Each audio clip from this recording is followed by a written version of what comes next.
ናይሎሚ መጽናዕትና ካብ ግብረ ሃዋርያት 13 ካብ 32 ክሳብ 52 ይኸውን 32-33 ከነብብ እሞ ካብኡ ብምጅማር ናብቲ ዝቕጽል ክኸይደ ማለት እዩ ምሳይ ከም ዘለኹም ምልክት እንዳገበርኩም እናሃበርኩም ንጎይታ ብርኽ ይብልኩም እዚ ክፍሊ ካብ ናይ ዝሓለፈ ሰሙን መጽናዕትና ዝቐጸለ ክፍሊ እዩ ዝሓለፈ ሰሙን ካብ ቁጽሪ 13 ክሳብ 31 ርኢና ደዋቢልና ነርና ሎሚ ከምቲ ክንሪኦ ጸናሕና ካብ 32 ክሳብ መወዳእታ ክንሪኢና ማለት እዩ ዝሓለፈ ሰሙን ኣብ ዘጽናዕናሉ ክፍሊ ከም ዝረኣናዮ ሃዋርያ ጳውሎስ ካብ ቁጽሪ 23 ክሳብ 31 ነቶም ሰማዕቱ ኢየሱስ ንዓለም ከድሕን ካብ ኣምላኽ ተላኢኹ ከም ዝመጸ ካብ ዮሐንስ መጥምቕ ከም ዝዓቢ እቶም ኣብ ኢየሩሳሌም ዝነብሩ ምስ መኳንንቶም ኢየሱስ መን ምዃኑ ሰዓን ምፍላጦም ነቲ ከድሕኖም ዝመጸ ኢየሱስ ከም ሓደ ገበነኛ ብኽፉእ ዓቀታትላ ሰቒሎም ከም ዝቐተልዎን ከም ዝቐበርዎን እቶም ስቐሎ ኢሎም ዘስቀልዎ ሁላቶም ናይ ኢየሱስ ነገር ኣብዚ ኣብቂዑ ኢሎም ኣብ ዝበሉሉ ሰዓት እግዚአብሔር ኣምላኽ ካብ ሙታት ከም ዘተንስኦ ከምቲ በዓሉ ቅድሚ ምሟቱ ንደቀ መዛሙርቱ ኣቐዲሙ ዓለም ድሕር ደጊም ኣይትክትርእንን እያ ንስኻትኩም ግና ደጊምኩም ክትርእኒ ኢኹም ኢልዎም ከም ዝነበረ ድሕር ትንሳኤኡ ንኣቶም ጥራሕ ከም ኣብ ዝተፈላለዩ ኣጋጣሚታት ከም ተራእዮም ብዝርዝር ከም ዝነገሮም ርኢናይና ደዋቢልና ነርና ሎሚ ድማ መቐጸልታ ናይ ሓሳብ እዚ ኢና ኣብ ዝንርኢ ማለት እዩ ካብ ቁጽሪ 32 ክሳብ 37 ዘሎ ሓሳብ ነቲ ኢየሱስ ካብ ሙታት ተንስኡ ዝብል ሓሳብ ሓቅነቱ ንኸጨብጦም ብዘይቶም ምስቶም ናይ ዓይኒ መሰኻኽር ብተወሳኺ ብቓል ኣምላኽ ከረጋግጸሎም ተዛረቦ ቃል እዩ ካብ 32 ክሳብ 37 ዘሎ ቃል ማለት እዩ ስለዚ ኣብ ቁጽሪ 32-33 እንታይ ይብል ከምቲ ኣብ ካልኣይ መዝሙር ንስኻ ወደይ ኢኻ ኣነ ሎሚ ወለድኩኻ ዝብል ጽሑፍ ዘሎ ኣምላኽ ንኢየሱስ ኣተንሲኡ እቲ ነቦታትና እተዋሃበ ተስፋ ንዓና ንደቆም ከም ዝፈጸሞ ንሕና ድማ ንበስረኩም ኣለና ኢሉ ኢየሱስ ክርስቶስ ጎይታ እዮባ ነዚ ብስራት እዚዩ ክነግረና ጸኒሑ ኣብዚ ትቐንዲ ክዝመረሉ ዘለዎ ሓሳብ እቲ ነበስረኩም ኣሎና ዝብል ቃል እዩ አሜን ብስራት ዝጸልእ ሰብ የለን ኩላህና ብስራት ብጣዕሚ ዘሐጉሰና ሓቂዶ ኣብዚ ሃዋርያ ጳውሎስ እንታይ ዝብሎም ዘሎ እንድሕር ኢልና ታሪክ ኣይኮነን ነዘንተልኩም ዘለና ዓብ ብስራቲና ነበስረኩም ዘለና ይዝብሎም ዘሎ በቃ ብስራት እንድሕር ኮይኑ ኩሉ ሰብ እዩ እዝኑ ዝጸሉ ሓቂዶ ቅዱሳን ኩሉ ሰብ ነቲ ብስራት ክሰምዕ ኣቴንሽን እቲ ዘለዎ ኣቃልቦ ብሙሉ ይዝህብ ስለዚ ሃዋርያ ጳውሎስ ኣብዚ እንታይ ዝብሎም ዘሎ ታሪክ ኣይኮነን ነዘንተልኩም ዘለና ዓብ ብስራቲና ነበስረኩም ዘለና ስለዚ ክትሰምዑና ይግባኣኩም ክትቀበልዎ ይግባኣኩም ይዝብሎም ዘሎ እዚ ኣብ መዝሙር 2:7 ንስኻ ወደይ ኢኻ ኣነ ሎሚ ወለድኩኻ ዝብል ቃል ንጉስ ዳዊት ብዛዕባ ገዛ ርእሱ ዝጸሓፎ ዘይኮነስ ብዛዕባ ኢየሱስ እተጻሓፈ ትንቢታዊ ቃል እዩ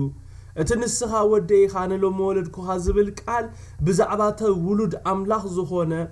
ኣምላኽ ክነሱ ሰብ ኮይኑ ንዓለም ከድሕን ካብ ድንግል ማርያም ተወልደ ሞይቱ ድማ ብሳልሳይ መዓልቲ ተስአ ኢየሱስ ክርስቶስ ተጻሒፉ ዝብሎም ዘሎ ኢየሱስ ክርስቶስ ጎይታ እዩ አሜን እቲ ነቦታትና ተዋሃበ ተስፋ ኢልዎ ዘሎ እግዚአብሔር ኣቦ ኣብ ዝተፈላለየ እዋን ንህዝቡ ብዛዕባ ዝሃቦ ተስፋታት እዩ ኣብዚ ሃዋርያ ጳውሎስ ዝዛረብ ዘሎ እግዚአብሔር ኣቦ ብቐዳምነት ንመን እዩ ኣተስፊዎ ወይ ድማ ተስፋ ሂቦ ነይሩ እንድሕር ኢልና ንኣብርሃም እዩ ኣተስፊዎ ነይሩ እግዚአብሔር ይመስገን አሜን እግዚአብሔር ኣምላኽ ንኣብርሃም ክጽውዖ ኸሎ ዝሓቦ ተስፋ እንታይ ዝብል ነይሩ ኣብ ዘፍጥረት 12 ካብ 1-3 ከይድና ክንንብቦ ኸለና እንታይ ይብል እግዚአብሔር ድማ ንኣብርሃም በሎ ካብ ምድርኻን ካብ ኣዝማድካን ካብ እንዳቦኻን ኣነ ናብ ዘርኤካ ምድሪ ኣቢልካ ውፃእ ንዓቢ ህዝቢ ክገብረካን ክባርኸካን ከኣየ ንስምካ እውን ከዕብየ ንበረኸት ድማ ክትከውን ኢኻ ንዝባርኹኻ ክባርኾም ንዝረግሙኻ ድማ ክረግሞም እየ ዓሌታት ኩላ ምድሪ ድማ ብኣኻ ክባረኹ እዮም ዝብል ተስፋ እዩ ነይሩ ንኣብርሃም ሂብዎ ነይሩ ኣብዚ እግዚአብሔር ሰለስተ ዓበይቲ ተስፋታት ንኣብርሃም ከም ዝሃቦ ኢና ንርኢ እቲ ቀዳማይ ተስፋ ብዛዕባ እቲ ዘውርሶ ምድሪ ተዛሪቦ እግዚአብሔር ይመስገን ኣሜን ማለት ብዛዕባ እቲ ኣነ ናብ ዘርኤካ ምድሪ ኣቢልካ ውፃእ ዝብል እዩ ኣሜን እቲ ካልኣይ ተስፋ ድማ ንዓቢ ህዝቢ ክገብረካን ክባርኸካን ንስምካውን ከዕብየ ንበረኸት ድማ ክትከውን ኢኻ ዝብል ተስፋ እዩ ነይሩ እቲ ሳልሳይን ቀንዲ ኣገዳሲ ዝኾነ ተስፋ ግና እንታይ ዝብል ነይሩ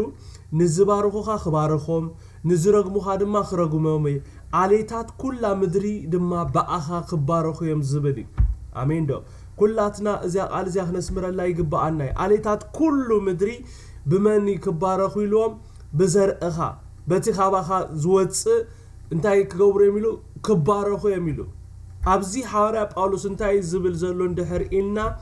እቶም ቀዳሞት ክልተ ተስፋታት ኣቐዲሞም ተፈጺሞም እዮም እስራኤላውያን እቲ እግዚአብሔር ኣቦ ንኣብርሃም ንኣኻን ንዘርእኻን ክህበኩም እየ ዝበሎም ምድሪ ኣውሪስዎም እዩ እስራኤል እቲ 430 ዓመት ባርያ ዝነበረ እግዚአብሔር ከምቲ ንኣብርሃም ዘተስፈኦ ዓቢ ህዝቢ ኮይኖም እዮም ሓቀይ ቅዱሳን እስራኤል ሰብኣ ኮይኖም እዮም ናብ ግብፃ ኣትዮም ክወፁ ከለዉ ግን ልዕሊ ፍርቂ ሚልዮን ኮይኖም እዮም ወፅኦም እግዚአብሔር ይመስገን ማለት ንዓቢ ህዝቢ ክትከውን ይኽእሉ ዓቢ ህዝቢ ገይርዎ እዩ እቲ ተሪፉ ዝነበረ ተስፋ እንታይ ነይሩ እንድሕር ኢልና ዓሌታት ኩላ ምድሪ ብኣኻ ክባረኹ እዮም ዝብል ነይሩ ንሱ ከዓ ይዝብሎም ዘሎ ኣብዚ ንሱ ከዓ ብኢየሱስ ክርስቶስ ተፈጺሙ ይዝብሎም ዘሎ ኢየሱስ ጎይታ እዩ ኣሜን ኣብ ግብረ ሃዋርያት 3:24-26 ሃዋርያ ጴጥሮስ ብዛዕባ ኢየሱስ ክርስቶስ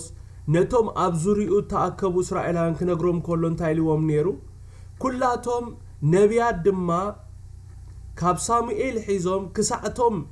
ድሕሪኦም ተዛረቡ ኩላቶም እዘን መዓልትታት እዚኣተን እዮም ዘበሰሩ ንስኻትኩም ውሉድ ነቢያትን ውሉድ እቲ ኣምላኽ ንኣብርሃም ኩሎም ኣሕዛብ ምድሪ ብዘርእኻ ክባረኹ እዮም ኢሉ ምስ ኣቦታትና ዝኣተወ ኪዳን ኢኹም ኣምላኽ ንነፍሲ ወከፍኩም ካብ ክፍኣቱ እናመለሰ ምእንቲ ክባርኸኩምሲ ንወዱ ኣተንሲኡ ቅድሚ ኩሉ ናባኻትኩም ለኣኾ ብምባል እቲ ዘርኢ ኢየሱስ ከም ዝኾነ ኣስሚሩ ክነግሮም ከሎ ንርኢ ኣሜን ዶ ቅዱሳን ሃዋርያ ጳውሎስ እምበኣር ነዚ ብስራት እዚዩ ከበስሮም ከሎ ኣብዚ ሎሚ ነጽንዖ ዘለና ክፍሊ ንርኢ ዘለና 34-37 እንታይ ብል ከም ብሓድሽ ናብ ጥፍኣት ከይምለስ ከዓ ካብ ሙታት ኣተንሲኡ ወይሞ እቲ ቅዱስን እሙንን በረኸት ዳዊት ክህበኩም የበለ ምእንቲ እዚ ኣብ ካልእ መዝሙር ከዓ ንቅዱስካ ጥፍኣት ክርኢ ኣይትህቦን ኢኻ ይብል እዩ ዳዊት ብዘመኑ ንፍቓድ ኣምላኽ ምስ ኣገልገለ ዓረፈ ናብ ኣቦታቱን ተጸንበረ ጥፍኣትካ ረኣየ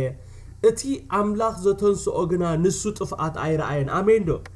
እቲ ኣምላኽ ዘተንስኦ ኢልዎ ዘሎ መኒ ክርስቶስ እቲ ክርስቶስ ግና ዳዊት ብዛዕቡ ይኮነን ኣብዚ ተዛሪቡ ይዝብሎም ዘሎ ዳዊት ብዛዕቡ ይኮነን ኣብ መዝሙሩ ዘሚርዎ ዘሎ ዳዊት ብዛዕባ ትወዲ ኣምላኽ ዝኾነ ኢየሱስ ክርስቶስ እዩ ጽሒፉልና ዘሎ ይዝብሎም ዘሎ ዳዊት ከም ሰብኡሲ ብዘመኑ ንፍቓድ ኣምላኽ ምስ ኣገልገለሲ ደቂሱ እዩ ጥፍኣት ርእዩ እቲ ጥፍኣት ዘይረኣየ ኢየሱስ ክርስቶስ እዩ ኢሉ ኣብዚ ሃዋርያ ጳውሎስ ኣስሚሩ ክዛረቦም ከሎ ኢና ንርኢ ዘለና ኣብዚ ሃዋርያ ጳውሎስ ብዛዕባ ናይ ኢየሱስ ሞትን ትንሳኤውን ጎይታ ኢየሱስ በኽሪ እቶም ዝደቀሱ ኮይኑ ከም ተንሰአዩ ኣስሚሩ ዝዛረቦም ዘሎ ኣሜን ዶ ቅዱሳን ኣብ ቀዳማይ ቆሮንቶስ 15 እስራ ኸይድና ክነንብብ ከለና እንታይ ይብለናሲ ሕጂ ግና ክርስቶስ بخري اتهم زدقسو خوينو كاموتا تنسي يبل እግዚአብሔር ይመስገን አሜን ሃዋርያ ጳውሎስ ነዚህ ዘጨብጦም ዘሎ ኢየሱስ ክርስቶስ ሞይቱ አይተረፈን ይዝብሎም ዘሎ ከምቲ ዝበሎስ ተንሲ ይዝብሎም ዘሎ ከምቲ ጽሑፋት ዝብልዎ ከምቲ ኣብ መዝሙር ዝተጻሕፈ ከምቲ ንሱ ብተደጋጋሚ ኣብ ምድሪ ኣብ ዝነብረሉ ዝነበረ ሰዓት ተደጋጋሚ ብሳልሳይ መዓልቲ ተስኤ ዝብሎ ዝነበረሲ ጎይታ ኢየሱስ ክርስቶስ ሞይቱ አይተረፈን ይዝብል ነዚ እቶም ናይ ዓይኒ መሰኻኽር ጥራይ ዘይኮኑሲ ቃል አምላኹን የረጋግጸልና ይዝብሎም ዘሎ አሜን ዶ ናይ ዓይኒ መሰኻኽር አለው ሐዋርያ ንዕኦም እኳ እንተ ዘይኣመናዮም ንሳቶም ፈጢሮም እዮም ተዛሪቦም እንድሕር ትብሉ ኮይንኩም ንኣቶም ክትኣምኑዎም እንድሕር ከቢድኩም ናይ ኢየሱስ ምትንሳእሲ ዳዊት ትፈትዎ ኣቦና ትብልዎ ዳዊት እቲ ንጉስ እስራኤል ዝነበረሲ እዚ መዝሙር ዘሚሩ ቅድሚ ዘመናት ይዝብሎም ዘሎ ትንቢታዊ መዝሙር ይዝብሎም ዘሎ ክብር ንጎይታ ይኹን እዚ ቅዱስን እሙንን በረኸት ዳዊት ክበኩም የዝብል ቃል ኣብ ትንቢት ኢሳይያስ 55:3 ኢና ንረኽቦ እንታይ ይብል ኣብ ትንቢት 55 ቁጥሪ 3 ሲ እዝንኹም ናባይ ጽለው እሞ ናባይ ንዑ ስምዑ ነፍስኹም ድማ ብህይወት ክትነብር ያ ኣነ እቲ ንዳዊት ዘተስፈኽዎ ነባሪ ጸጋ ዘለዓለማዊ ኪዳን ምሳኻትኩም ከኣትየ ይብል እግዚአብሔር ስሙ ብሩኽ ይሁን ካብዚ ምዕራፍ ካይ ወጻና ኣብ ቁጥሪ 4:5 ከይናኽነ ንብብ ኮለና እንታይ ይብለና እነሆ ምስክር ንህዝብታት መስፍንን ገዛእን ንህዝብታት ክኸውን ሓብክዎ እነሆ ንዘይትፈልጣ ህዝቢ ክትጽውዕ ኢኻ ዘይፈልጠካ ህዝቢ ድማ ምእንቲ እግዚአብሔር አምላካን ምእንቲ ናይ እስራኤል ቅዱስን ንሱ ኣኽቢሩካ ይሞ ናባኻ ክጎዩ ይብል እቲ እግዚአብሔር አቦ ንዳዊት እተዛረቦ በረኸትን ተስፋታትን ካብ ንእስራኤላውያን ሓሊፉሲ ንህና ኣሕዛብ ወረስቲ ትበረኸትን ተስፋታትን ኮይና ኢና ክብር ንጎይታ ይኹን አሜን ኣብ እስራኤል ጥራይ ዘይኮነ ታሪፉሲ ብዘርእኻ አሌታት ኩላ ምድሪ ክባረኹ እዮም ስለዝበለ በኢየሱስ ንሕናውን ነዚ ተስፋ ወረስቲ ኮይናና በኢየሱስ ክርስቶስ ናይዚ በረኸት እዚ ተኻፈልቲ ኮይናና ኢየሱስ ጎይታ ሃዋርያ ጳውሎስ ነዚ ዝዛረብ ዘሎ እዚ ኣብ ቁጥሪ 35 እንታይ ኢሉ ምእንቲ እዚ ኣብ ካል መዝሙር ከዓ ኢሉ ንቅዱስካ ጥፋኣት ክርኢ ኣይትብን ኢኻ ይብል ኢሉ ኢየሱስ ጥፋኣት ከም ዘይረአየ እቲ ነዚ መዝሙር ዝጻሓፈ ንጉስ ዳዊት ግና ነዚ መዝሙር ብዛዕባኡ ስለ ዘይጻሓፎ ንሱ ብዘመኑ ንፍቃድ አምላኽ ምስ አገልገለ ከም ዘዓረፈ ናብ አቦታቱን ከም ተጸምበረ ጥፋኣቱን ከም ዝረአየ እቲ አምላኽ ዘተንስኦ ኢየሱስ ግና ጥፋኣት ከም ዘይረአየ ክነግሮም ከሎ ንሪ ክብርን ሽሙ ይኹን አሜን ጌታ ኢየሱስ ክርስቶስ ሞይቱ አይተረፈን አሜን ጌታ ኢየሱስ ክርስቶስ ተንሲ ሃዋርያ ጳውሎስ ብዛዕባ ቶፒክ ተዛረብተይ ተተባሂሉ ዓመት ሙሉ በዚ ቶፒክ እዚ መማሃረና ነይሩ ምክንያቱ ጎይታ ሃዋርያ ጳውሎስ በዚ ነገር እዚ ብጣዕሚዩ ርትዕ ዘለዎ ኣብ መልእኽትታቱ እንድሕር አንቢብኩም እንታይ ኢሉሲ ጎይታ ኢየሱስ ክርስቶስ እንድሕር ዘይተንሲኡሲ እምነትክና ከንቲዩ እናበለ ይምህር እዩ ስለዚ ኣብዚ ሃዋርያ ጳውሎስ ጻቂጡ ዝዛረበሉ ዘሎ አርእስቲ ቶፒክ እንታይ እንድሕር ኢልና ጎይታ ኢየሱስ ክርስቶስ ሞይቱ አይተረፈን ዝብል ቶፒክ እዩ እግዚአብሔር ስሙ ይባረክ ካብ 38-43 እንታይ ይብለናሲ እምበኣርሲ አቱማ ሕዋትና ብኡ ሕድገት ኃጢአት ይንገረኩም ከም ዘሎ ካብቲ ብሕጊ ሙሴ ክትጸድቁሉ ዘይከኣልኩም ኩሉ ነገር ነፍስ ወከፍ አማኒ ብኡ ከም ዝጸድቕሲ አባኻትኩም ፍሉጥ ይኹን ስለዚ እቲ بنبيات أتم نعقتي رأيو هذا قا أنت نجركم كتو زيت أمنو جبري بزمنكم كجبري مو تجرمون تفقون زبلوه كيبت حكم تتأنقوا نساتهم كوت أخلوها بتات مت سنبت زقالات زي كنجروهم لمنوهم تأخيبا مستبتنا خا كاب أيهود كاب توم نأملاخ زفرحو برسلوتات بزوحات ጳውሎስን ንባርናባስን ሰዓቡ ንሳቶም ክነግሩዎም ከለውኻ بتصقى أملاخ كتصنعوا معادوهم يبلنا أبقصر 38 ሃዋርያት ጳውሎስ እንታይ ዝብሎም ዘሎ እንድሕር ኢልና ብኢየሱስ ክርስቶስ እንድሕር ኣሚንኩም እቲ ሕጊ ዘይሂበኩም ወይ ዘይሓበኩም ሙሉእን ፍጹምን ዝኾነ ምሕረት ንኢየሱስ ክርስቶስ ብምእማን ክትረኽቡ ኢኹም ዝብሎም ዘሎ ኣሜን በቃ እቲ ተንብብዎ እቲ ትልዎ ሕጊ ዘይሓበኩም ነገርሲ ኢየሱስ ክርስቶስ ክበኩም ዝብሎም ዘሎ ኣብዚ እንታይ لهم امبعر سياتو محواتنا بو حدقت حتيات ينقرلكم كم زلو كابت حقي بحق موسى كتصدقلو زي كالكم كلو نجر حق موسى ايصدقكم يزبلهم زلو ايصدقكم يزبلهم زلو نفسو كف امانيلو نفسو كف اماني بو كم زتصدق اباخاتكم فلط يكون كبلهم كلو نري ابزي نفسو كف أماني بو كم زتصدق سي أباخاتكم فلط يخون إلو خبلهم كلون تايزو بلهم زلون دحر إلنا هدقات حاتيات صدقي نايزل عالم هيوت بيسوس ترايز ركاب يزو بلهم زلو اكزابير يمسكن بحات إيرو اتزا تصدق بعلو تتصادق زخون يسوس كريستوس يزو بلهم زلو آمين دو من البات ازي نزاربو زلنا قال حدش نجر زخونكم سبات أما أخلنا ندحر عليهم دحر حتتنا بزعبا انتي نزارب كم زلنا بحقي سبا يتصدقني ازي تتقابق اي حق زنبرا حواريا باولوس يزارب زلو نزي حق زي زنبرولون زمهرون زنبرا نجري عبزي اي هبوكم يو تتدليو نجر اي كترخبون يخم بزي حق زبلوم زلو يسوس قويتاي تدليو نجرسي بنايبوسي حقيسي اي كترخبون يخم صدق اندحر دليخم نابت زت صدق موص يزبلهم زلو يسوس كريستوس قويتاي ات حقي ماننتنا خنري زغبرنا امبر قال منم زغبرو ነገር የለን ቅዱሳን ቃል አምላክ ኩሎም ሐጢም ክብረ አምላክ ወንሲ ኢኖም ይዝብል ቃል አምላክ አስባ ሐይጣት موت يزبل حقيدو أصبحت أسي موت يزبل سلازي سي اتي حقي حتياتنا يزفلت النمبر مفتيحي ايهي بناني سميعهم للهم اتي حقي حتياتنا يزفلت النمبر مفتيحي ايهي بناني اتي انكو مفتيح زبنا بيسوس مؤمن ترايو خبلهم كله ينابز نري زلنا أنا نساعدكم زي حق سلزة حلنا يكوننا نتصدقنا نتزت صدق نتهي والذهب نودع أملاك قويتها يسوس كريستوس بو سلزة آمنا تراينا دي حنا يسوس كريستوس قويتها أبقلاتيا سلسة كاب إسران سلسة كسا إسران شعاتن كيدنا احنا نبو كلنا كم زبلك على له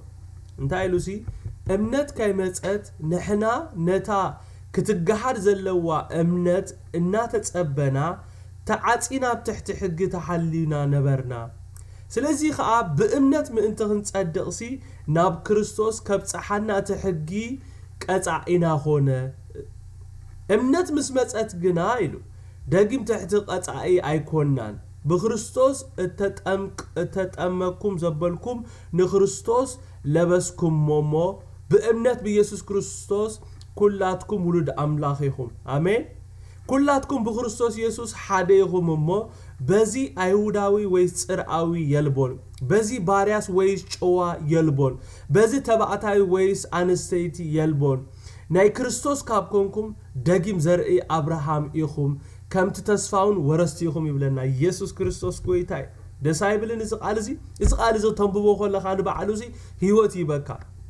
أب قولوسي كلتا 14 انتاي بلنا نت بحقاقات زقاومنا زبقاسنا زنبره بإيد تتصحفت صحفت إدا دمسيسو خا نعقو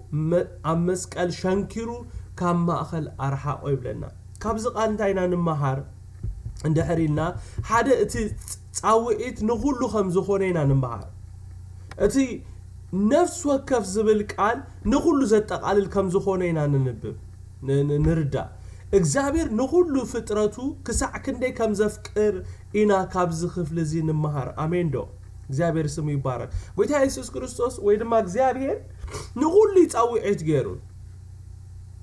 እዚ ጻውዕት ንነፍስ ወከፍኩም ኢሉ ነፍስ ወከፍ ኢሉ አምተ አብላለ ዘንበብና ቃል እንታይ ኢሉ ሲ ነፍስ ወከፍ አማኒ ብኡ ከም ዝጸድቕ ሲ አባኻትኩም ፍሉጥ ይኹን እንድሕር አሚንኩም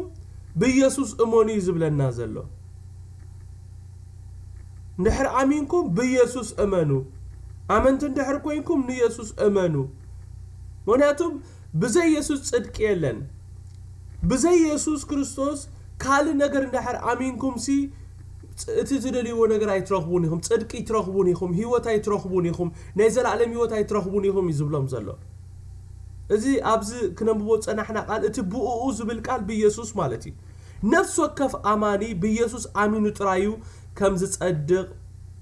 ኣብዚ ሃዋርያ ጳውሎስ አስሚሩ ነቶም ሰማዕቱ ዝነግሮም ዘሎ ክብሪ ንጎይታ ይኹን እግዚአብሔር ንነፍስ ወከፍ ሰብ እግዚአብሔር ንነፍስ ወከፍ ሰብ እዩ ነዚ ናይ ምድሓን ዕድል ሂብዎ ዘሎ ኩሉ ሰብ ድማ ነቲ ተዋህቦ ዕድል ክጥቀመሉ ምላሽ ክህብ እግዚአብሔር አቦ ይጽበይ حقيقة قدسان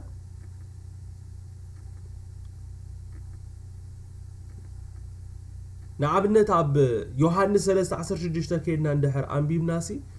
أملاخ بتحدى قدوز آمنة كله نيزل عالم هيوت من تخركب بر نخيت أفسي نودو بجا كسا أزهب نعلم كندزي أفكار عايزب لنا بقى نزف أرزي ريسبوند زغبر ወይ ድማ ምላሽ ዝህብ የድሊ ኣብ ቁጥሪ 41 እንታይ ይበልዚ ስለዚ እቲ ብነቢያት አቱም ነዓቕቲ ረአዩ ሓደ እኳ እንተነገረኩም ከቶ ዘይተኣምኖ ግብሪ ብዘመንኩም ክገብሬሞ ተገረሙን ጥፍኡን ተገሪምካ ካብ ምጥፋእ እግዚአብሔር ይሓልወና አሜን ዶ ኣብ ዘመንና እግዚአብሔር የገርመና ይዘሎ حقيقة قدسان ኣብ ዘመንና ኣነ ኣብዚ ዘለኹ ዘመን ኣዘይ ዝግረም ዘለኹ ብስራሕ እግዚአብሔር ይግረም ኣለኹ ተገረሙን ጥፍኡን እና ተገረምካ ምጥፋእ ኣሎ እና ተደነካ ዋው እናበልካ አማ አኸልና አቢ ነቢ ተንሲእና እናበሉ አማ አኸልና በቃ ከምዝን ሙድ ዘተንስእ أنت زبرح النابول يوم تأفيهم إسرائيلاويان أبقد ميهم عين زينة برو شك على فيتو عين الناقبرة زي سمع عباس كم زي سمع غيرو كم زي زارب غيرو أبقد ميهم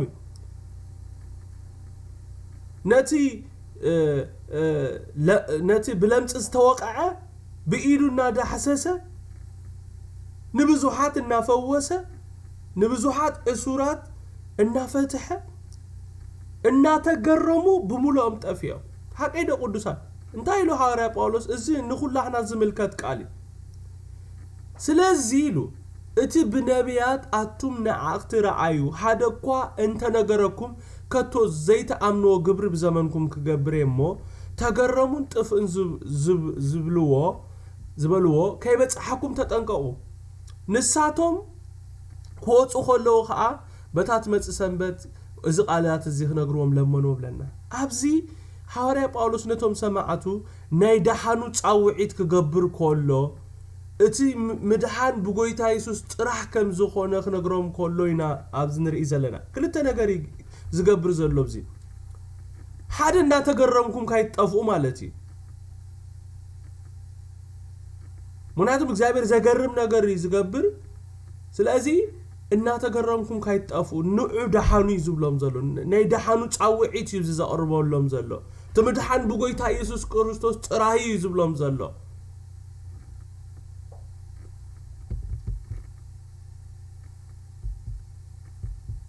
ሃዋርያ ጳውሎስን በርናባስን እትኽብልዎ ዘለዎም ኢሎም ምስ ወድኡ እቶም نتناي حق وانجيل سمعو كلاتهم بتا اتمت سنبتون ازق على تزي كنقروهم كلمنوهم كلو نري مغنياتهم كمزا عينت وانجيل سميع ما يفلتون مغنياتهم كمزا عينت بسرات زبسرهم بقى سميع ما يفلتون إذا حدش نجر سلزخونهم مستي ادمي أمولو سمعو زتانحو تمرتتات مسو زي كيد فلي زبالة نايت أقا تمرت سلزخونه انتاي لومو next week دما متسيخم مهارو نايلو أبزمت سنبتون دقيمكم نقرو نايلو زيابير سمو يبارك أب قطر 4 تايب لنا بتعمل دزب لنا على زيو إتا أخيبا مستبتنا خاء كاب أيهودن كاب تومنا أملاخ زفرحو برسلوتات بزوحات نبقاولوس نبارناباسن سعبو نساتهم كنقروهم كله خا بتصقى أملاخ كتصنعو معادوهم بتات سنبت كأدارغا كلها تاكتما قال أملاخ كتسمت عكبتي لك زيابير سمو يبارك إذن تاي زريئنا عقلقلوت ጳውሎስን በርናባስን አዚው ጽይታው ከምዝ ነበረ ይዘርኤና እግዚአብሔር ስሙ ይባረክ አሜን ዶ ምግልጋልና ዘይተረፈሲ ከምዝ አይነት አገልግሎት ያሃበና አሜን ዶ ሰብኮ አብዘመናኮ ነአገልግሎት በጣም ይዝጎይ ነአገልግሎት ፊንስራ ብዝተኸፍተ በቃ ወገን በቃ ከገልግልክ ጎይሃት እቲ ምግልጋል አይጽላአኒ ቅዱሳን دويلكا اتززاربو قال سماعي رخيبو ديو نتززاربو قال ملاش زب ترخيبو ديو كسع كندي يتصلوا زمص زلهو كسع كندي افكتيف وصيتاوي إلنا كنمزن زغبانا كوي زو بسباتن بأملاخن تقبلنا زي بلو አገልግሎት ካምግልጋል እግዚአብሔር ይحلونا إدنا نقرنا نأكيبنا كفتا بلنا يتصبو آمين دا قدسان أنا تقلقيلة بقى نايلو تقلقلوت كقلقلي زدلي أبي والسبات لو تزمتس أقلقلوت كقلقل زدلي نسلا مقلقال أقلقلني كم عينة أقلقلوت كقلقل عيدليني آمين دو أتم تسمعنا زلهم نقرأكم علىهم حنت عمد أمول أدميهم حنت عمد اندحر بتعمي effective زخونا أقلقلكم أخولي ولا حنت ورحتهم ولا خلت ورحتهون ولا شدشت ورحتهون وتصيتاو زخونا أقلقلوت اندحر أقلقلكم أخولي نزن لمن آمين ده أبزي قطر عن 4 ننببو زلنا ሃዋርያት ጳውሎስን በርናባስን ኣብቲ ቤተ ክርስቲያን በቶም ካልኦት ጸጋ ንኽግልገሉ ክሰምዑ እድል ተረኺቦም ድማ እዚ ሒዙ ኣውሽጦም ተዓሚቑ ዘሎ ኣውሽጦም ተቐሚጡ ዘሎ ጸጋ ከካፍሉ ኢሎም ናብ ቤተ ክርስቲያን ከይዶም ሓቀይዶ ቅዱሳን ሓቀይዶ ሰሚዖም እቶም ሰባት ዝብልዎ እቶም ሰባት ዝህብዎም ነገር ተቐቢሎም እቶም ሰባት ምስ ወዱ እዮም ነቶም ሃዋርያ ጳውሎስን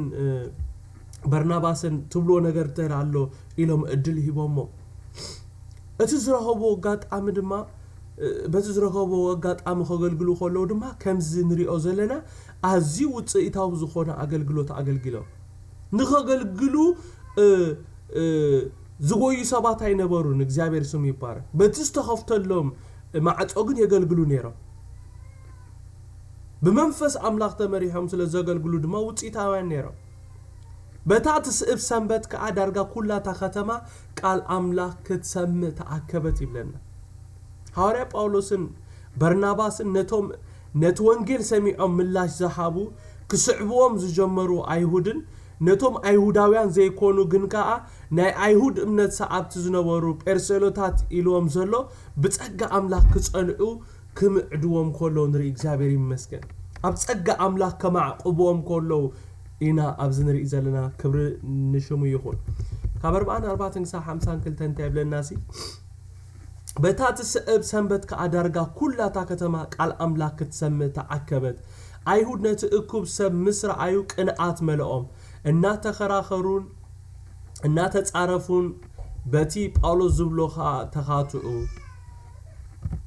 ጳውሎስን በርናባስን ከአ ተቢዖም ከም ዝበሉ ቃል አምላክ ቅድም ንኣኻትኩም ክንገር ይግባእ ነይሩ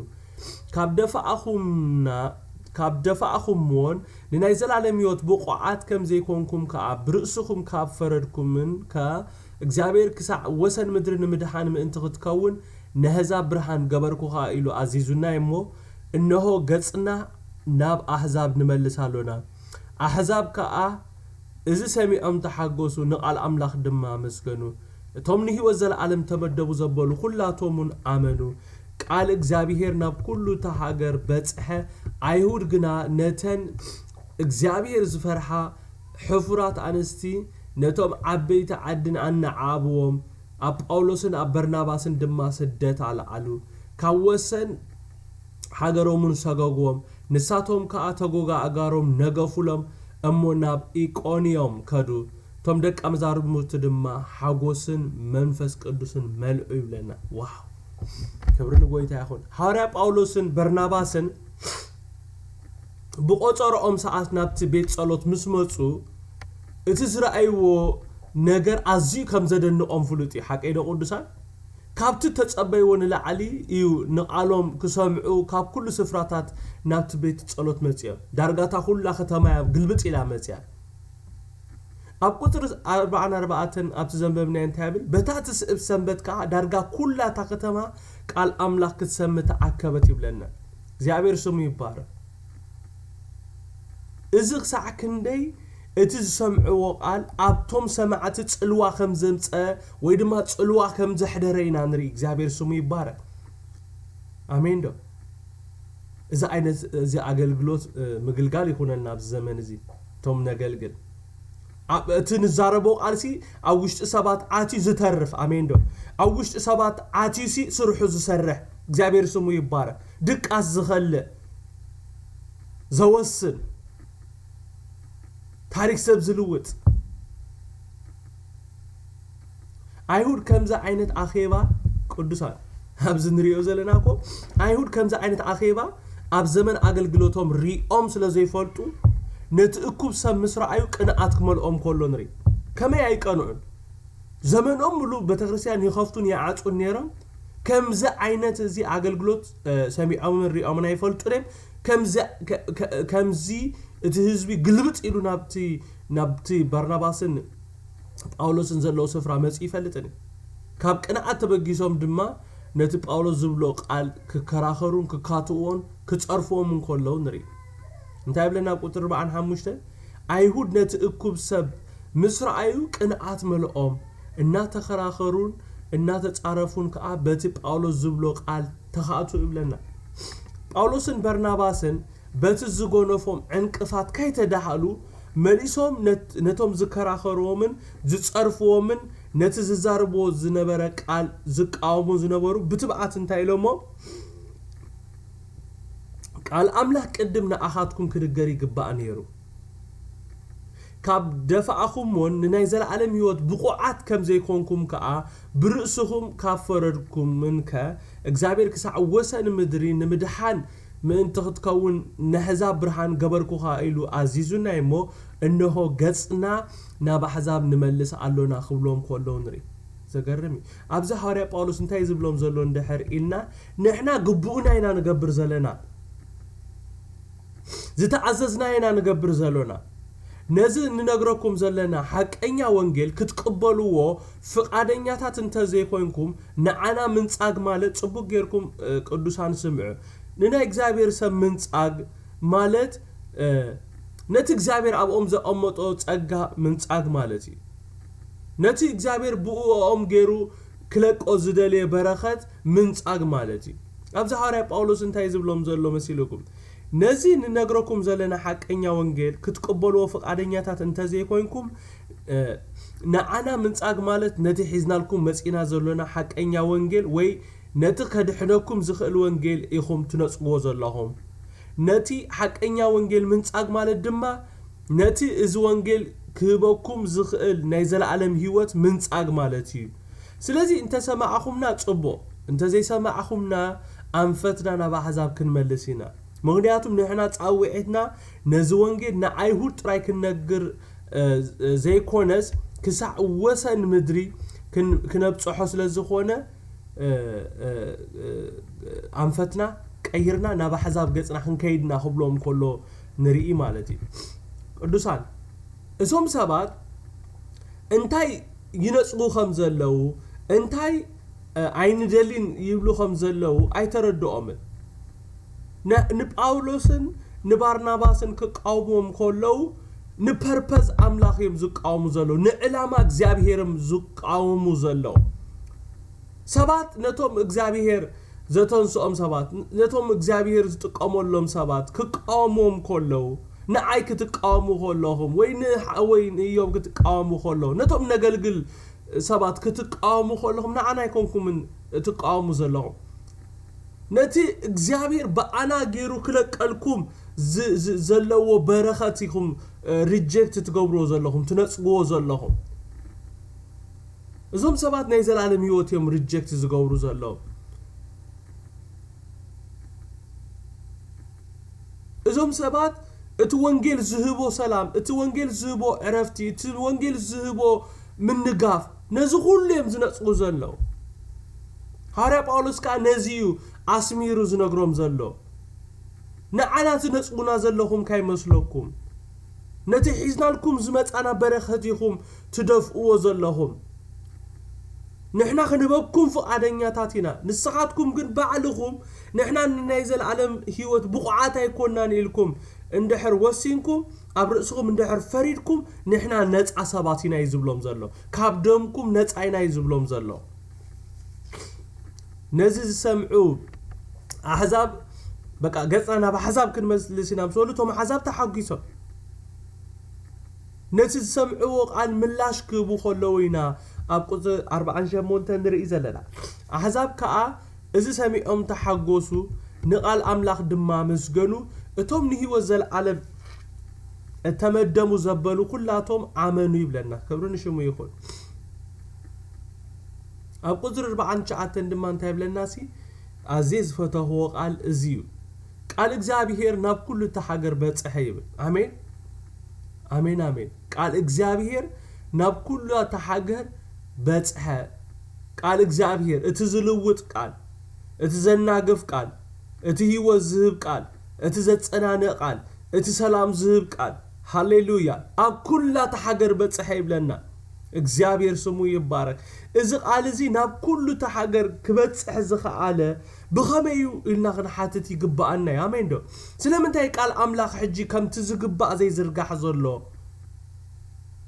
ስለምንታይ እዚ ዝልውጥ ቃል እዚ ህይወት ዝህብ ቃል እዚ ዘናግፍ ቃል እዚ ዘጸናነ ቃልሲ ተዓጊቱ ዘሎ ስለምንታይ ከምቲ ዝግባእ ስለምንታይ ከምቲ ኣብ ግዜ ሃዋርያት ዘይዝርጋሕ ዘሎ በኃይሊ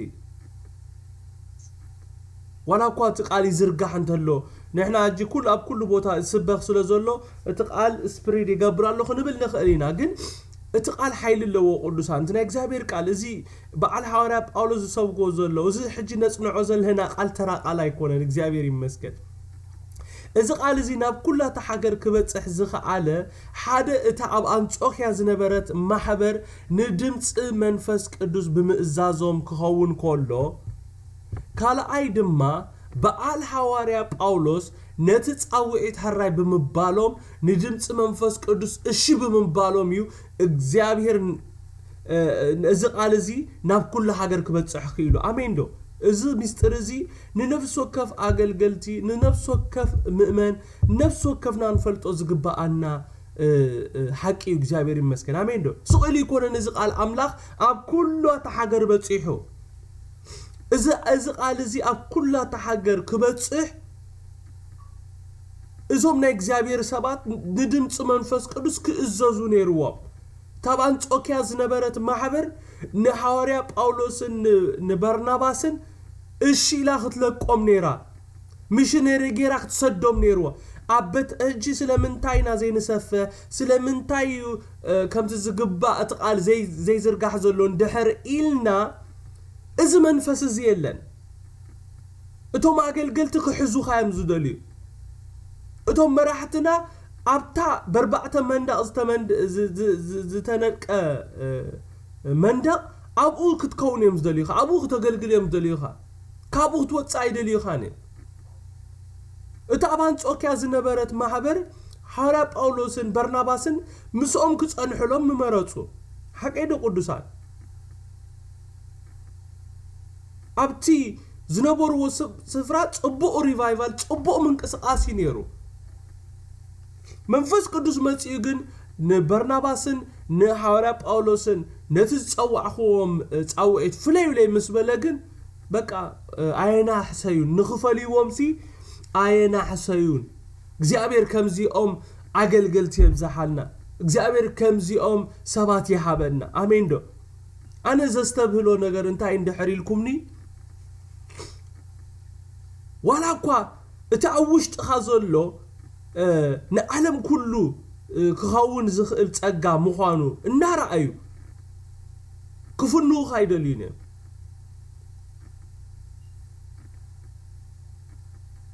ማለት ክትፈሪ ከም ትኽእል ንብዙሓት ኢምፓክት ክትም ኣብ ብዙሓት ህይወት ጽልዋ ከም ተምጽእ እናረኣዩ ሪሊዝ ኣይገብሩን እዮም እዚ መንፈስ እዚ ይወቃ አሜን አነ ንስኻትኩምን በቃ ሚሽነሪታት ክንከውኒና ኣብ ቤተ ክርስቲያን ተኣኪብና ዘላ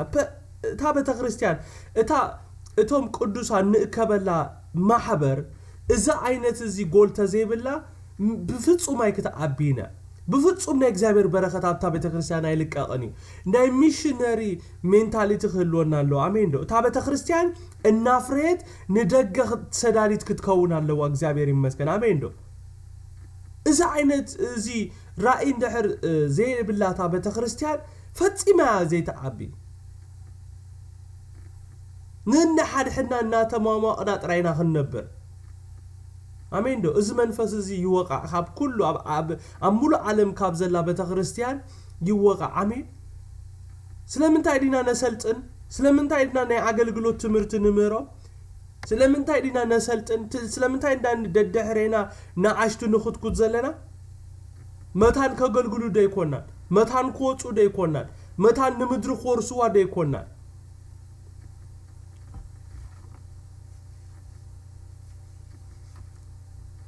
እጁን ደግም ይብላለሁ ቃል እግዚአብሔር ናብ ኩላታ ሃገር ዝበጽሐ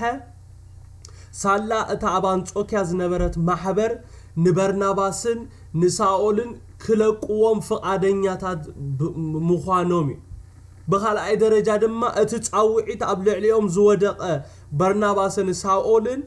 ነቲ ዝመጸ ድምጺ ሕራይ ብምባሎም ቃል እግዚአብሔር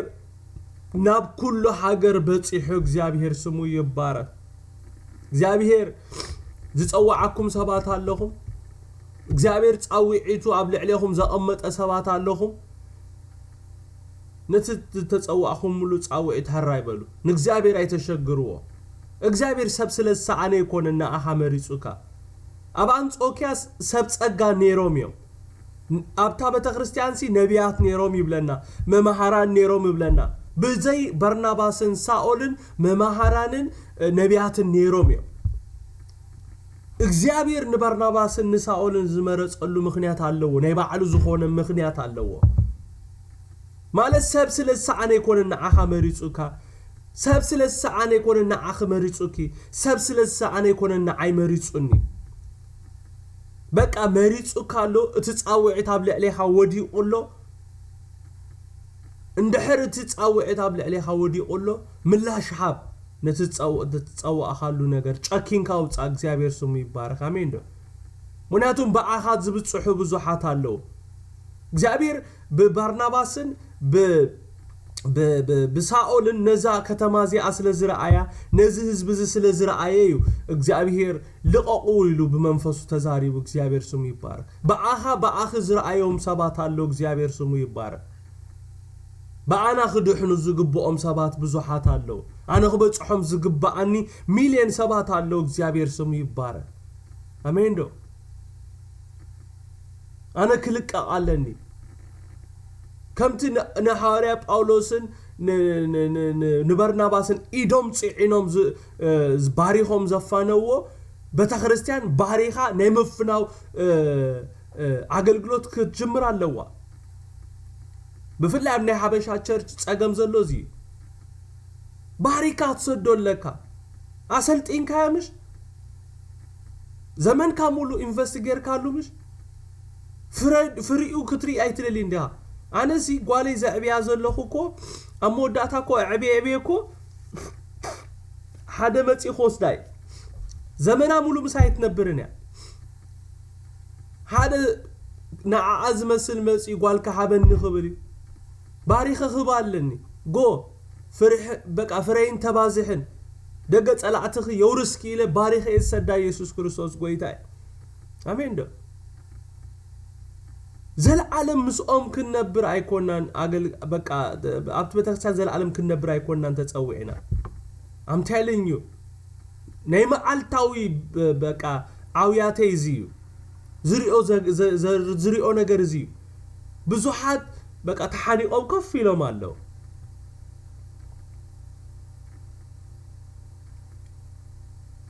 بتخريستيان ጽዒና ናይ ምፍናው አገልግሎት ክትጅምር አለው አሜን ዶ ዘዘሰልጠነቶም ኪድስ ከናብዝ ኪድ በቃ መንፈስ ቅዱስ ክዛረቦም ኮሎ በቃ ሪሊዝ ምግባር እግዚአብሔር ስሙ ይባረክ ኣብ ቁጥር 50 ሓደን እንታይ ብል አይሁድ ግና ነተን እግዚአብሔር ዝፈርሃ ሕፉራት አንስትን ነቶም ዓበይቲ ዓድን አናዓብዎም ኣብ ጳውሎስን ኣብ በርናባስን ድማ ስደት አልዓሉ ካወሰን ሀገሮም ሰጎጉዎም ንሳቶም ከአ ተጎጋ አጓሮም ነገፉሎም እሞ ናብ ኢቆንዮም ካዱ ይብለና አይገርመኩምን ቅዱሳን አይገርመኩምን በጣም ገሪሙን ነዝቃል ዝናንበብኮ እቶም አይሁድ ንመንዮም ከነዓአቡ አላ አይሎም እንድሕር ኢልና ከምዛ ነንብባ ዘለና ነተን እግዚአብሔር ዝፈርሃ ሕፉራት አንስቲ አስከ አስምሩላቱም ሰባት ነተን እግዚአብሔር ዝፈርሃ ሕፉራት አንስትን ነቶም ዓበይቲ ዓድን ዮም ከነዓቡ አላ አይሎምም አይገርመኩምን እንታይ ሎም ምስቶም አይሁድ ንኸነዓቡ ተሰማሚኦም አይፈልጥን እንታይ ሎም ናብትናቶም አጀንዳ እትዮምም አይፈልጥን በሐቂ ንእግዚአብሔር ዝፈርሃ ሕፉራት አንስት ነረን እንድሕር ኮይነን ንስራሕ እግዚአብሔር እንቅፋት ክኾነ አይምስተገበአን ነይሩ እንተኾነ ዘን እግዚአብሔር ዝፈርሃ ሕፉራት አንስት ተባሂለን ተጠቅሳ ምስቶም ዓበይቲ ዓድ ተሰማሚኦም ነቶም በመንፈስ ቅዱስ ተላኢኾም ናብ ከተማኦም ዝመጹ ናይ እግዚአብሔር ሰባት ካብ ከተማኦም ክሰግዎም ኮሎ ንሪ ስምዑኒ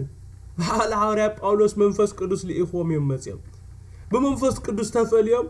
መንፈስ ቅዱስ ንስፔሲፊክ ዓላማ ናብ ዝለኣኾም ሰባት እዮም ነገር ግን እዚኦም ንእግዚአብሔር ንፈርሒና ዝብሉ ንእግዚአብሔር ንፈልጥና ዝብሉ ሰባት ክሰግዎም ኮሎ ንሪ سمعوني اتزخفأ سدت زيو اتزخفأ سدت بتوم نجزابير نفلتينا زبلو زمت أكا سدتي زمزح كريستيان كاب عالم يكون سدت زمتو كاب توم نجزابير نفلتينا نجزابير نفرحينا نجزابير إنا نملخ زبلو إيو سدت زبزح حكيدو يوبا كاب توم وكروخا ازدو استبيل كالله تزبزح سدت بتوم كابتوم حوات كازل على سدت يزبزح نايدق سدت اي غير مكاني انت بدقز مصاكا ነገር በጣም ይቀልል በጣም ሃንድል ክትገብሩ አይሸግረካኒ እቲ ከማአህል ዝመጽ ስደት በጣም ከቢድ በዓለ ሐዋርያ ጳውሎስ ተጎጋ ኣጋሮም ክሳዕ ዝነግፉ ዝገበሮም ነገር እንታይ እንድሕር ኢልና ግብሪ ናይቶም ኣብቲ ከተማ ዝቕመጡ ሰባት ወይ ግብሪቶም መናዓዓብቲዩ እቲ ተጎጋ ኣግሮም ክነግፉ ገይሮም ቅዱሳን እቲ ተጎጋ ኣግሮም ምንጋፎም እንታይ ዘርኤና ወይ እንታይ መልእኽቲ ዘመሓላልፈልና እንድሕር ኢልና ንሕና ካብ ደምኩም ነፃ ኢና ማለቶም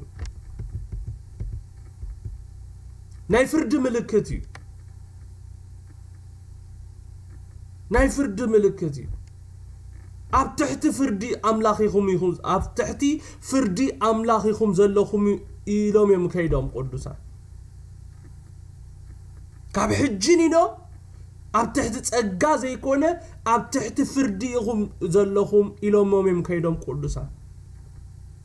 ካብ ከምዚ የድሕነና ንጸጋ ኢኹም ነጽኢኩም ዘለኹም እሞ ንጸጋ እንድሕር ነጽኢኩም ፍርዲ ዝጽበየኩም ጎይታ ኢየሱስ ነቶም 12 ሃዋርያት ጸዊዑ ኣብ ልዕሊ ኩሎም ዓጋንንቲን ሕማም كحوي حيلن سلطانن هيبو منغست املاك كسبكو نحمات كحوي مثل اهم اب لوقاس 9:5 اب لوقاس 10 كاب 10 كسا 10 خلته حدا كابت زبولم ነገር እንታይ እንደحر ኢልና ጽቡቅ ገርኩም ስምዑኒ ንሕና ከምዝ ክንላመድ ኣለና ተጎጋ እግርኻ ምንጋፍ ክትላመድ ኣለካ ናይ ግድን ሕጊ ክትብል የብልካ በቃ ኢልካ ክትከይድ ክትክእል ኣለካ እንታይ ነው ኢየሱስ ክርስቶስ ሓደ ክልእኾም ኮሎ ምስቲ ተልእኾም ሓደ ካብቲ ዝበሎም ነገር እንታይ እንደحر ኢልና ኣብቲ ዘይቅበሉኹም ዘበለ ኸኣ ካብቲ ከተማቲ ኣወጪኹም ንዓኣቶም ንምስክር ክኸውን ተጎጋ እግርኹም ንገፉ ኢሎም ኣብ ሉቃስ 9:5 ዘይቅበለካ እንደحر ኮይኑ ሕጊ ክትብል የብልካ ተጎጋ እግርኻ ነጊፍካ ጥራይኻት ከይድ ዘለካ እዚ ክንመሃር ኣለና That's it. نعم زخون وين ما أبقوم زتقفت أجايبنا. already أطفئنا هنا. أبلوك عسرت خلت خينا دماغنا نبب كلنا. تمسح صالينا توم سبع آخر أخم كل زوالهم نجارن تاين دحرينا. أبتزعاتهم مختما. أنت زي تقبلهم جنا. ناب أدباباي وصيهم اتي كاب كتماهم زلغبنا توغوغا كوا ننغفلكم علونا تا منغست املاخ ناباخاتكم كم زقربت غنا ازفلطو بلو بتا معلتتيا كاب نتا ختماتياس نسدوم كم زقلل ابلكم علخو إلهم يسوع كريستوس مني بحالا يسوع سلازي اتي توغوغا اغرو منغافوم ناي فرد ملكتيو ኣብ ትሕቲ ፍርዲ ኣምላኺኹም ዘለኹም ይዝብሎም ዘሎ ሃዋርያ ጳውሎስ በርናባስን ተጎጋ እግሮም ነጊፎም ክወጹ ዝገበሮም ኣብ ትሕቲ ፍርዲ ኣምላኽ ከም ዘለው ነጊሮሞም ምኻዶም ክሳዕ ናብዚ ደረጃ ዘብጽሕዎም ቶም መናዓብቲዮም ቶም ንእግዚአብሔር ንፈርሕና ዝብሉ ሰባት እዮም እቲ ተጎጋ እግሮም ምንጋፎም ዘርኤና እምበኣር ኣብ ትሕቲ ፍርዲ ታ ከተማቲ ኣሲ ኣብ ትሕቲ ፍርዲ ኣምላኽ ትህለው ከም ዘላይ ዘርኤና እግዚአብሔር ካብዚ ከም ዘርሕነና ንሰባት ክንደፍኦም ኮለና ንሰባት ክንሰጎም ኮለና ንሰባት ዓይኒ ደለኩም ኢና ክምሎም ኮለና ብፍላይ ንሰባት ክብል ኮለኹ ንናይ እግዚአብሔር ሰባት ነቶም ናይ ምድሓን ወንጌል ዝነግሩና ሰባት ክንነጽጎም ኮለና ዓይኒ ቅበለኩም ናኽንብሎም ኮለና ነቲ ጸጋ ስለ ዝደፋናዮ ኣብ ትሕቲ ፍርዲና ዘለና ካብታ ሰዓት ካብታ እታ ሓቀኛ ወንጌል ሰማዕናላ ሰዓት ጀሚርና እቲ ሰማዕናዮ ቃል ንኽፈርደና ብልዕለና ኣሎ ኣብ ቁጥር 52 እንታይ ይብለና እቶም ደቀ መዛሙርት ድማ